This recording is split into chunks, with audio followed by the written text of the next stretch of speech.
Okay. Wow. We Wow. are recording now. We are recording. You are looking live. Hi, but by the way, my name's Paul Merca. I'm the publisher of paulmerca.blogspot.com. I hope everyone is out there, is coping as best as you can with as coping with what's a very trying time, not only in this country, but around the world with the pandemic that's known as COVID-19. With the sports world completely stopped and everyone under a stay-at-home order, there's still topics in the world of track and field and running to talk about. Today, I'm pleased to be joined by Larry Eder, the publisher of RunBlogRun.com, who's covered numerous Olympics and world championships in his career, along with Jim Gerweck, a former writer at Running Times magazine and a race director in the East Coast. Before we get started, Larry, go ahead and tell the viewers and readers a little bit about yourself, your website, and all the other publications you're involved with. Sure. Okay. So been in the sport for 46 years as athlete, then a coach, high school, college, and then first job in journalism was at Runner's World. Was there for 7 years. I was allowed by John Brandt to do my first piece on Don Bowden, who was the first American to break 4 minutes to the mile. I was in the ad department and I wanted to write. And they would give me pieces, so I'd stop nagging them. And that's how I got involved with writing. Started my first magazine in 1989, American Athletics. No one knew what the hell athletics meant. So in 94, we changed it to American Track and Field. Built up to a group of about 35 magazines under a thing called the Running Network. And then when the digital world went, really shut down all my print titles and focused on RunBlogRun, which was founded by my brother and I. He convinced me to blog in 2007, actually 06, and I found out pretty quickly that more people were reading my blog, and it was a great place to bring up topics. So I post 10 to 12 pieces a day. Most days I have a group of writers. Jeff Benjamin on the East Coast, he's the senior writer for Staten Island, because Staten Island needs a senior writer. Justin Legat, Justin is in Kenya. He lives in I-10, and he writes a weekly for me. And then Stuart Weir, who is a track fan, track writer, farmer newspaper reporter, who does non-denominational religious services for track athletes. It meets around the world. And last year he did 150 columns for me. So I've got an interesting group of folks. And then we get a lot of amazing freelancers. The University of Oregon has given us some people. So I've worked remotely. What's weird this year is that 90% of my business is going to major events. On a good year, I'm going to 35 to 40 this year. I've been to 1, 2, 3, and that'll be about it. We shut down before the World Indoor Tour because we knew the coronavirus was going to get bad. And I had 3 stints in 2018, so I'm the target baby for this crap. So you got to watch it, And so, I get my walks in every day. I have a weird hot tea with ginger, garlic, honey, and lemon and turmeric, which I swear by every day. And it's chock full of vitamin C and all those things. Right. And, I tell my girlfriend stories about track meets. The last meet she was at was in 1975 when she saw me run as a junior or senior in high school. And then she got to go to the New Balance Indoor, and she thought they were kind of cool. So, it's as Jim knows, what Steve Martin said that line one time, that some people get paid for selling Flair pens and I get paid for doing this. I always wanted to be a track journalist. I've covered 10 Olympics and 17 world champs indoor and out. Wow. And that's why I put up with all the other stuff. The business part of it, I hate, but I do it because I get to do the things I like to do. Right. All right. Well, all right. Now that Larry's given his spiel, let's go ahead and find out a little bit about you, Jim. I started running in high school, and there was no real coverage for the cross country team in the local newspaper, which is pretty typical, I think, for everybody. So I went down to complain about it to the sports editor, and he basically said, "Well, why don't you write something about it?" And basically, here I am, a couple decades later, still doing that. Went on to just basically keep writing about mostly sports, but always gravitating back towards running, track and field, and then got involved in the other aspects of the sport in terms of officiating, organizing, course measurement, stuff like that. And it's still the writing part is kind of slowed down a bit in the last couple of years with the demise of a lot of print publications like Running Times and then Competitor, who kind of absorbed them, or some of the staff. So it's kind of become a different world. So I sort of gravitated more towards the event management stuff, and then in the last 3 weeks that's pretty much evaporated too. So I'm getting a little bit more of my own running in, and just laying low, hanging close to home here. All My right. garage is like the cleanest it's been in 15 years. So Yeah, I'm sure that everyone's garages will be looking pretty good in the next 6 to 8 weeks, or however long Oh yeah. we're going to be in forced isolation. So Yeah. we'll just do our best to hang in there. So Yeah. that's all you can do. Ooh. Whoa, how's that? Wow, what a picture. Yeah, That is pretty dang cool, yeah, that's I'm impressed. I'm yeah. impressed. Yeah, that's the three of us at the Bank of America Chicago Marathon. Yep. At 5 to 6 in the morning, Yep. in 2010. Yes. Yes. That was a hot day, boy. I remember it was hot at 5:30. Yes. Walking down to the press room, we were sweating. It was a miserable day for the runners. Yep. It was. Yeah. Yeah. So we're gonna get things started with a couple of topics. Our first topic is the postponement of the 2020 Tokyo Olympics, and subsequently the Olympic trials. Go ahead, fire away. Well, one thing I thought of, it sort of occurred to me, like secondarily or tertiarily or whatever, was how lucky that people were in Atlanta that race was not a week later, because it probably wouldn't have happened. And they might have stuck it in a week later, 2 weeks later. All that planning and training by the athletes and everything would have just gone right out the window. So, and that's, I think they were pretty lucky. Atlanta Track Club, Rich Cannon, Jay Holder, they did an amazing job. I've been at every trial since '80, and I thought it was the best marathon trials. The course was honest. I tried to get David Katz, the guy who organized the course, to go on the record, and all I could get him to say was there wasn't a flat piece of course, and he smiled on that. I thought it was honest, and I'm not sure what kind of shoes made a difference there. I think it was a tough marathon for what, the 211 men and 460 women.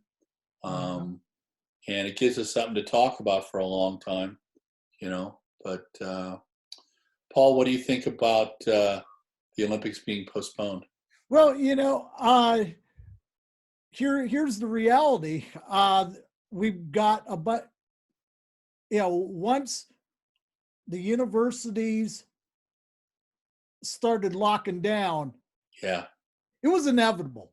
There's, for a lot of athletes, not just in track and field, but swimming and other sports. A lot of our elite athletes depend on the universities for training facilities. I mean, if you're a distance runner, sure, you might be able to go out on the road and run, but not if you're a pole vaulter, where the hell are you going to go to pole vault?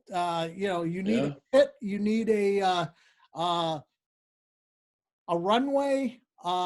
If you're a hammer thrower, you just don't go to your local high school track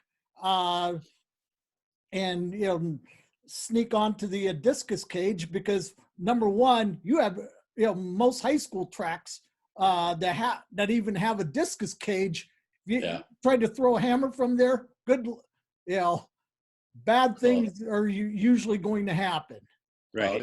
Yeah. Sandy Morris posted something on Instagram that World Athletics picked up, that she's moved back to her folks because her dad's putting in a runway for her and a pit so she can jump, because she can't jump at any of the schools, and that's what you're seeing. And the hammer stuff, I remember, and Jim, you remember this, at Berkeley, it's got to be, 8-10 years ago, kid was screwing off in the park with a hammer and hit somebody. And that stuff is a no-no, but it's, I thought the IOC took way too long to do it. And my concern is not being a person of doom, but I've had to read the CDC stuff because I've been doing updates.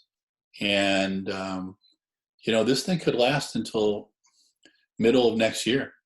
And it's about and athletes too. I mean, the scary thing is, I remember in 1976, Brendan Foster, the British 10,000 meter runner, getting the flu and being in bed the entire week before his 10,000. He still got a bronze medal.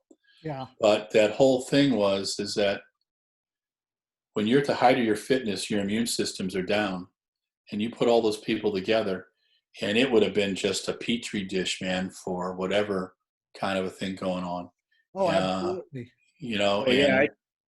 I thought that in Atlanta, Larry, you probably weren't in there, but the Omni lobby was like a New York City subway at rush hour. Wow. Parents, yeah. Because it was so windy and cold, everybody went inside instead of to the outside reunion area. And I'm thinking, man, if one person in there has the coronavirus, 90% of these people are going to walk out, at least being exposed to it. Whether they catch it or not is just, it's just a stroke of luck. But man, it was, as close as you can get in there.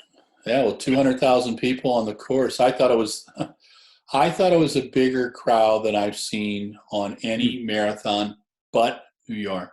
Yes. Because we go to these marathons, and the load of BS we hear about 500,000 people on the course, I'm going, I know sometimes we in communications exaggerate about crowds. Most track meets have 5 or 6 people, and we call it 50. But, it's, I thought they did the way they set up the course and everything, I just thought was masterful. And, the one kid that I can't get out of there's several. One of the ones I can't get out of my mind is Jake Riley, because I'm taping all his stuff, and I still haven't put some of it up. That guy went through more crap in the last 4 years. Yep. Lost his marriage. He was couch surfing. Lost 3 sponsors. Finally ended up with my favorite whack job, Lee Troop. And Lee Troop is a brilliant coach, but he is totally wacko, and he's Australian on top of it. So what do? The guy's made 4 Olympic teams in the 10 and the marathon. But he told me the day before, he goes, he had turned down a sponsor for Lee because he said, Lee's going to make the team. He told me at breakfast, and I'm just kind of going, and I love it when people really believe it. And you know, there's other people told it, and Jim probably heard stuff, and it never, you know, happened. But Riley ran an incredible race. You know, it was, all the races were inspiring. You know, Yeah. and that's what'll give us a few weeks of stuff to write about and to think about in this crazy time. You know. Yeah. Yeah. Well, you know, we're going to talk about the Jake Riley in a little bit, but I wanted to, you know, to get your takes on the what was left of the 2020 indoor season.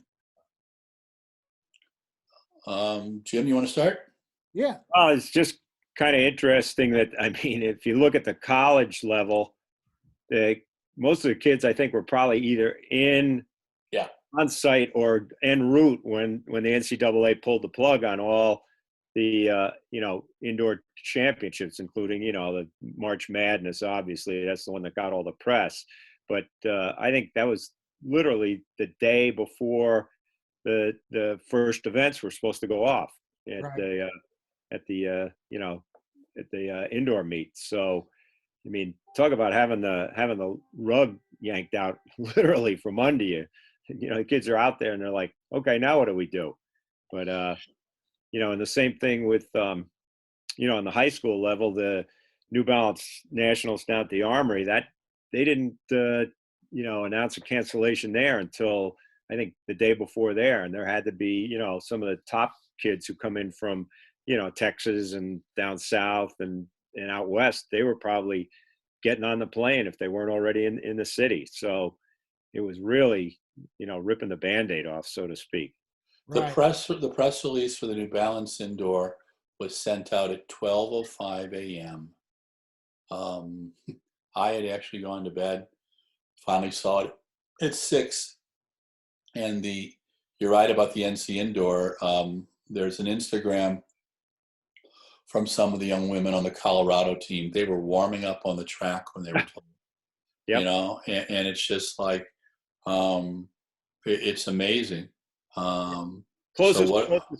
Closest thing I can think to that was in was it 2012 when New York got canceled because of Sandy. I remember I was sitting in the elite athlete, you know, hospitality suite with Dave Monte. Walked in at about 4 o'clock, and the guy looked like, you know, somebody had told him his mother died. He goes, I don't know how else to say this, but so I'll just say it. He goes, the race has been canceled. And I mean, Wow. you know, the athletes like Kim Smith, her face just like, whoa, you know, and, you know, that's about the closest I can come to that. No, I think that, and I think this whole feeling with you know, life in the time of the coronavirus, and how quickly stuff was. I'm running a column every day, which must have 10 to 15 editions of what events are being canceled around the world. You know, at this time of the year, I'm getting ready for the first Stanford meet. I fly out from Wisconsin for that. That's canceled. Yeah. One of my favorite nights of geekness, the Peyton Jordan, is canceled. Right. I did some work for the Milan Marathon last year. We were going to head over there, and you're not even getting in Italy. I mean, I'm getting notes from a couple doctors over there, and it's scary. Yeah. And it's the when the governors are telling us to stay inside. I mean, I go out for my 2 or 3 mile walk along the river by myself. I live in a town of 12,000, and it's a ghost town. You do not see people out, you know, and it's just been a lot of Netflix, a lot of writing. My girlfriend and I are doing my first attempt of cleaning my yard, which is rather rustic, in 11 years. And I teased her yesterday that the neighbors may pull out video cameras because they've never seen me work in the backyard, you know. Oh. And so, you know, it's just, it's a different type. But yeah, the indoor season was fantastic. You know, I mean, I thought the U.S. champs. I just did something last night. Shelby Houlihan, you know, Carissa Schweitzer, the Bowerman women have been phenomenal, but also Ella Purrier at Right. 4:16.85. Right. She's not going away. It's Yeah. so nice to see Mark Coogan with some really good athletes. You know, he and Tracy are two of the old school coaches. You know, you go out, you run, you change your clothes. You know, go out, you run, you change your clothes, and it takes a while. And but that's how, you know, we all trained at one time or another. And that young woman's got wheels, and she does not make a stupid move. You know, it's going to be fun to see her and Shelby Houlihan. We may have to wait till next year to see them out together fit. You know, we all want to see all the athletes fit in that perfect, you know, glorious race, and it may have to wait a while. Yeah. Yeah. Well, I mean, you know, so I was fortunate enough to see Houlihan and Carissa Schweitzer, who you guys see on the slide at the University of Washington at the UW Invitational, and then you know, a month later, you know, Schweitzer sets the American record in the 3,000. Yeah. Yeah.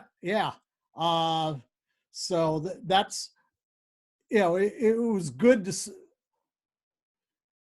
see them during the indoor season. As you guys know, I'm the PA announcer at the University of Washington, and you know, it's, you know, a lot of pros come up to Seattle because you know, to get the rest busters in. Yeah.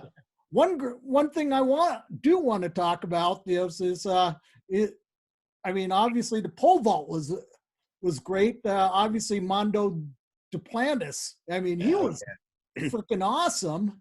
Yeah. You know, and then you know, I'm gonna sneak my little Washington bias in there. I mean, Olivia Groover from the University of Washington comes close to getting Demi Payne's collegiate record in the pole vault. You know, Groover has the outdoor record, but she was trying to get the indoor record as well. But you know, the cool thing was you know, she was named by Track and Field News as its women's collegiate indoor athlete of the season, and USTFCCCA just announced the other day that she was named the women's collegiate field event athlete of the year in Division I. Yeah, Olivia had a great season. I think her technique is quite impressive, and she attacks the event, and she's quite confident. You know, I coached the pole vault among many of the events I coached, and really enjoyed that. And watching her, getting to spend time with Mondo Duplantis and his parents at Pre a couple years ago. He is a big story, and he's going to be around. Hell, he could be around till 2032. Oh, absolutely. You know, I remember his dad competing, and Paul, you remember him? He won in Pre in '95 in the vault. His mom's a heptathlete. She's a little quieter, but they both. One of the reasons why Mondo is so good is because he's been allowed to be a kid. Right. And I know that sounds kind of trite, but he is very protected, and he's incredibly competitive. His brother's a baseball pitcher, and he, you know, his daughter's a pole vault, or sister's a pole vaulter. I think she's done really well, and I thought she'd won state. So you know, it's in the family, but I don't know how high he can go. I mean, it's amazing to me. You know, can he go 630? Yeah, I think he could. You know, but then someone will send me a note about what crack I'm smoking, so Jim will have to deal with that down the road. You know, which you know, I tried to give that up a few years ago because People would write me. I'd write, like you go to World Championships, and I change my predictions every day. Yeah. And I remember, I think it was in Sevilla, I changed to the Spanish, going like, I figured they put 3 in the top 5, and someone wrote me a note, Larry, would you put the crack pipe away when you're at track meets? Wow. And I just went, thank you. I knew that I had reached a point where I was really just annoying the hell out of people. And Yeah. if you can't do that, then it's not a good thing. Yeah. All right. Oh, all right. Now, our next topic is something that we touched upon earlier, the Olympic marathon trials. Obviously, I wasn't there, so this is, I'd like to get everyone's thoughts on the trials. I'll start with Jim. Oh, okay. Yeah, no, I just, I think Larry and I touched on it earlier, that it was, I think the first thing was Atlanta got like kind of blindsided in the number of athletes they had. They said, okay, we're not going to have a B standard. We're just going to pay everybody's full ride here. And they were probably anticipating somewhere between, 200 to 300 athletes, maybe. And they wound up getting, more than double that. I think, what were there, Larry, like 700 total entered? I think it was 700. Yeah, I think it was 460 women started and 211 men. So phenomenal, Yeah, I mean, it was like a decent size, local road race, like a good size local road race. Right. And they just did an amazing job. I was kind of involved with doing some of the elite athlete hosting and stuff, and they had a couple dinners for them. They had tours and things like that. They really took, I thought, incredibly good care of them, and the fact that there wasn't an A and a B sort of a first class and steerage type treatment there. Every guy from Galen Rupp down to the guy who got in by 2 seconds got treated basically the same. Volunteers were great. They had so much organization. It was incredible. And they just did a great job overall, I thought. Uh-huh. Yeah, I thought it was the best. Everything Jim says, I agree with. I thought it was the best marathon trials I've been to. I thought there had been some questionable moves in the last few trials, how people were treated. That wasn't the case in Atlanta at all. I think the USOC had its little territory, and USATF had its little place. The media room was well done, and the Wi-Fi actually worked, which makes me really happy. That's when I start throwing things, when you can't figure out how to do Wi-Fi, and we're trying to get stuff out because our deadlines are so crazy, especially if you do mile by mile stuff, which is the thing that I like to do, and give people behind the scenes stuff, and then do the stories later. But they were both 2 fantastic races, and we had great teams. And Jim, I'm going to bring this up if it's okay. Paul, you saw that Runner's World had the other day about having another Olympic trials. What a piece of horse pucky. Come on, these kids earned this thing. If they want to do a fitness test, I'm okay with that. But to do another marathon trials, absolutely no. Yeah, it bastardizes the whole idea of this thing. Yeah, well, I thought Scott did a good piece. His first thing was, okay, who's going to pay for it? I mean, Atlanta went deep in the hole, and I think they lucked out because I think Coca-Cola was one of their sponsors, and they're an Olympic sponsor, so they were able to tap into them. That's always been the problem, that you can't bring in a non-Olympic sponsor as a trial sponsor. So you better have deep pockets like New York or Boston to, make up the shortfall. So Atlanta, was a little bit better off in that, but they're not going to do that again, No. Yeah. It's, I think, I think I can't say enough about Rich Kenna. I teased him afterwards, and Rich is the CEO of the Atlanta Track Club, and what he's done down there is amazing. And I would love to see him run again for USATF because I think he could, in the spirit of some of the people like Bill Rowe in the past and stuff, he could do an amazing job. Yep. And we need someone who gets it.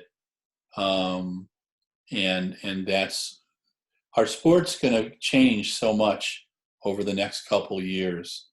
There's a really nice letter from Sebastian Coe that he posted up on the World Athletics site.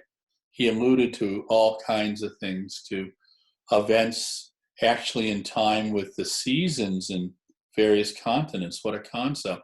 And, some all weekend throwing and jumping and distance festivals, which would be fantastic. And I think there's creativity out there. We've seen things so well done at Peyton Jordan, and what you guys have done indoors, Paul, up at the university, and I'll tell you, one of the coolest events I've ever seen is in London when they do the Night of 10,000 PBs. And it's a local running club on it's literally a club track, and they have 7 or 8 heats of the 10,000, and I watched every one of them.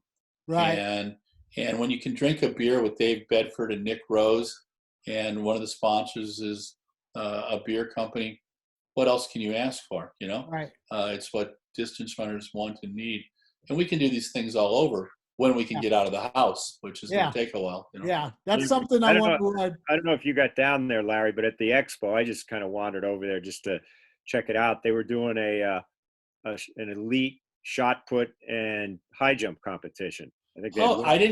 I heard about them. I didn't get to see that. I was there for that press conference. I love the setup of it. I thought they did a nice job with that. Yeah, they had a huge hall, for the expo with plenty of space. So they had a shot put ring set up, and it was kind of like a pro-am thing. They had high school kids in with elite guys, which, think about, if you're and you're out there with, a couple of world-class guys, you're going to remember that for the rest of your life. Oh, yeah. Absolutely. All right. Now, I guess, in Atlanta, I'm going to bring it up. I mean, sure. That was one of the big stories going into the trials. I guess the thing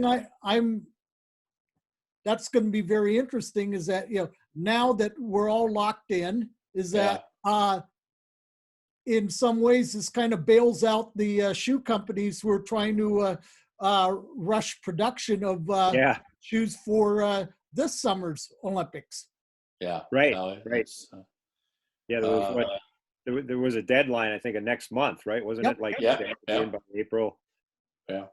Yeah. So the 408 of the athletes who competed in Atlanta wore the Nike shoe. Yeah. There were 500 shoes given out there. So for transparency's sake, I have had Nike as an advertiser since 1992. But I also have had 15 other shoe companies work with my business. My thing is that the World Athletics let us down. They had no one who understood the shoe technology, and I'm not sure they do now. And this is an absolute cluster. Can shoes help you? Yes. The best way I can explain it is what Paula Radcliffe told me. She thinks what these shoes do is take a lot of the pressure off your legs so that when you get to the 20-mile point, you don't feel that exquisite crap that we all have felt if you run a marathon, and you're able to race. And does it affect your running? Yes, it does. I remember the Air Mariah. Jim, you remember that from about 1980, 81? Oh, yeah. Yeah, so I ran on the track, I ran 32:53 for the 10 in a pair of Adidas Moscow 1980s. On the roads, I ran 31:08 in a pair of Air Mariahs. Now I had a guy, whooping me up the last 800 meters, so there was there was a lot of competition in it, and I was probably a little fitter. But the Air Mirai at the time, if you got to that perfect little place under 5:30 per mile, it really helped. I think these shoes do the same kind of thing. There is media buildup about it. Right. It's the best marketing thing that Nike's ever done. They don't have to spend a penny because the New York Times, writing articles every other day, sells them. And if the shoe gets banned, and the people the shoe's going to help is not a 205 guy is going to get 30, 40 seconds, and so is the other guy going to get 30 or 40 seconds. But it's the 3-hour marathoner who could get 6 to 10 minutes out of it. If you're not feeling as poor at 22 or 23 miles, you can make a big difference. That's what these shoes are going to do. What I didn't like is when I found out that the track spike, and Nike's always been innovative, and I understand innovation, but I do think there has to be some limits, because is it the athlete doing it, or is it the shoe doing it? Is it the shoe? Is it the shoe? And that's the question. Likely once famously said, here's the thing, carbon, Larry, you probably know this better than me, but carbon fiber has been in shoes since the mid 90s. I mean, the Air Jordan 11 had a carbon fiber plate. Mizuno was the guys who started it, and I believe, Jim, correct me if I'm wrong, in the late 80s when they started doing Wave Riders. And it's what Nike has done better than anybody else. They don't have to invent stuff. They've configured it. This is the beauty of creativity and the beauty of what I call competitive creativity, which is what happens at Nike. Right. You put all that focus in a room, all that athleticism. I was going to say testosterone, but in the time of Me Too, that's not a good thing to say. Right. And Nike has got some strong women designers, which is great to see. But you put all that competitiveness in a room, and that's how you create. That's how they create product. And but there's no Bill Bowerman to throw the shoes on the floor and make a designer cry, which used to happen. There's no. I'm not sure how much Tom Clark's involved in stuff anymore, or Mark Parker. Mark is kind of retired now. Right. But they used to have people at Nike who not only understood the history, but understood running. When Jeff Hollister was alive, there was stuff that would not happen there because Jeff or Nelson Ferris, the Nike historian, would remind Mr. Knight or Mark Parker or whoever,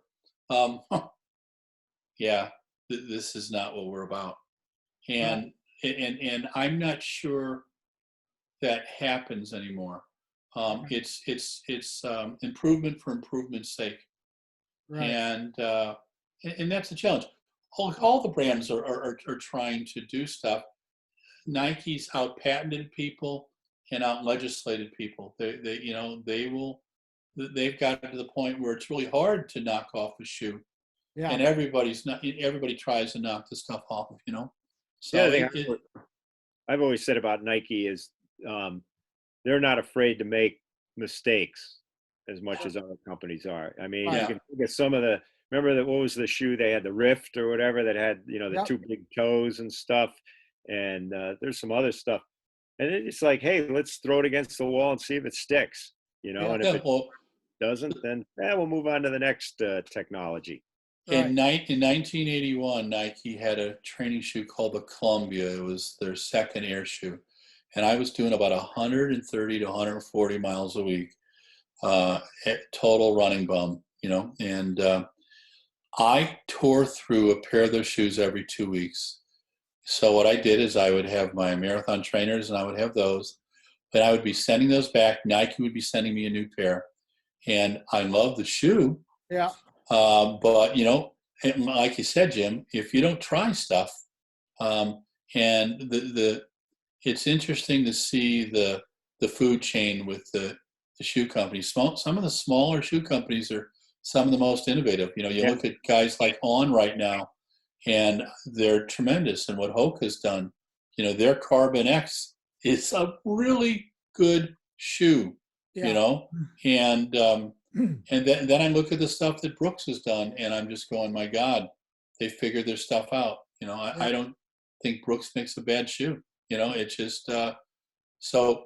But this thing, when you have 408 of the, almost 700 athletes wearing one shoe, it does tell you also how much Nike and Adidas and Brooks had 80 people there. I think that may have been the second biggest brand there.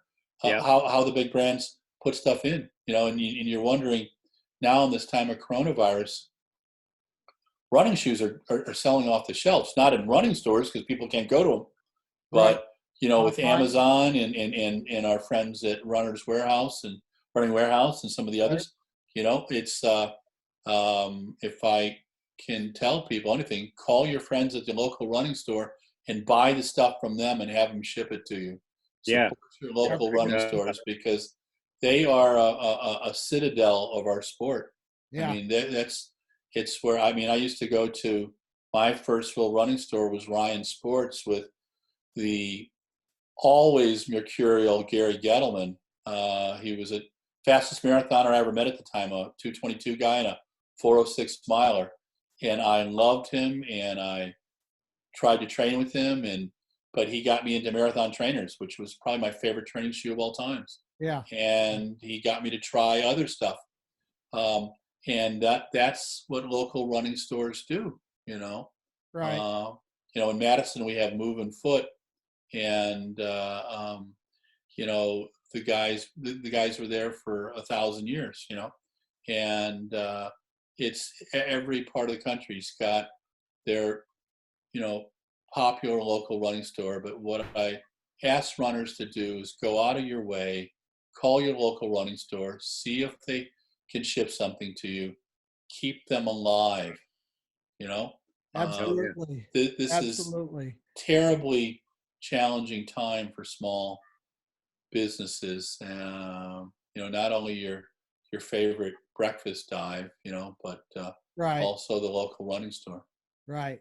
All right. Now we're, our pretty much our last topic of the day is, once we get the okay from the government agencies and the doctors who should know better, give some thoughts on a possible domestic season. I know, Larry, you alluded to, like stuff like the Stanford meet, like the meet in the UK tonight about, the 10Ks. And, I know like here in the Northwest, we've got the Portland Track Classic. I know back east, you've got, the what that one mile race that goes along with the Falmouth Road race. Falmouth Mile, yeah. Yeah. And then of course, it's like Tucson is like the Tucson Elite throws. Yeah, and then you had the Boost Games up in Boston, which I guess that probably would have been coming up. That's usually mid-May, so that's obviously not happening then. But what's kind of interesting, or what's going to change things, I think, is that it's going to be a season unto itself. Whereas, up until a week ago, or, let's say 3 weeks ago, everything was geared around the Olympics. Like, you don't want to run too fast, too early. If you need a qualifying time, you want to get that in, but you don't want to peak, at like at Jordan or something in April, early May, and then, be petered out when it comes to Eugene or Tokyo. But now, it's just going to be, hey, let's put the meat on. It's going to be kind of, I think, whatever we have. And, Yeah. I think people are going to be same thing they're talking about, like, what's the minimum baseball season that's acceptable? And people are saying, Right. hey, 40 games, anything's better than nothing.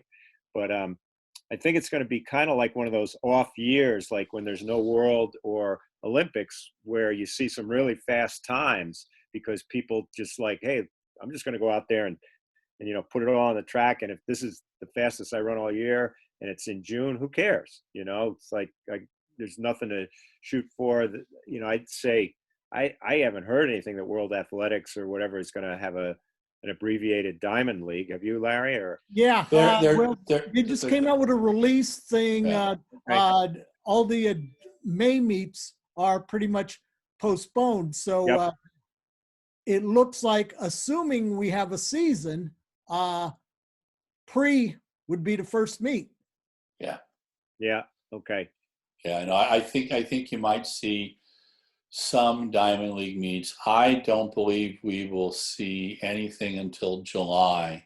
Yeah. And because with the way the coronavirus is developing, and we've got to go across the entire country with different time periods, which they're calling with the apex, and everything that I'm hearing is saying late June, early July before the whole U.S. is out of it. And are they going to give us a little time to do season? What it reminds me of is during the Second World War in Sweden, they had a series of small track meets where the world records were broken in the mile and the 1500 and the 5000 by Gunder Haag and Arnie Anderson. Right. Yep. And there would be crowds, if you look at the pictures, of 4,000 or 5,000 people, because there really was nothing else to do. And it would just get out by word of mouth. And I think you're going to see some of those. Hopefully, Susan Hazard said something yesterday. They got picked up on EME News that they're looking for some type of non-Olympic trials U.S. championships, which would be fantastic. Right. A few days of track and field. We're going to need something when we're allowed to get out of the house because we're going to be here for a while. And you can only watch so many track meets on YouTube. I'm pulling up. I found the 1932 final of the men's 10,000 meters, 9 minutes long, which I got to watch, which was really exciting. And then, and so I'm pulling stuff up that and Trevor Noah and John Oliver, So we've got to find things to watch to keep us going. Yeah. But I would tell all the kids who haven't read the book, read John Parker's Once a Runner. It is a cult classic. That and The Loneliness of the Long Distance Runner, which you can still get. Amazon's got it. And watch the movie with Tom Courtenay. Geeky running stuff. It'll keep you going. Another thing I thought of, and then I was talking to a couple of high school coaches just the other day about this, is I'm kind of wondering if this may actually have a positive effect on the Junior Olympics, which have kind of become, over the last 10, 15 years, sort of a JV type meet. All the real good kids go to nationals and so forth. And I think the high school seasons are going to be severely truncated, if not completely washed out.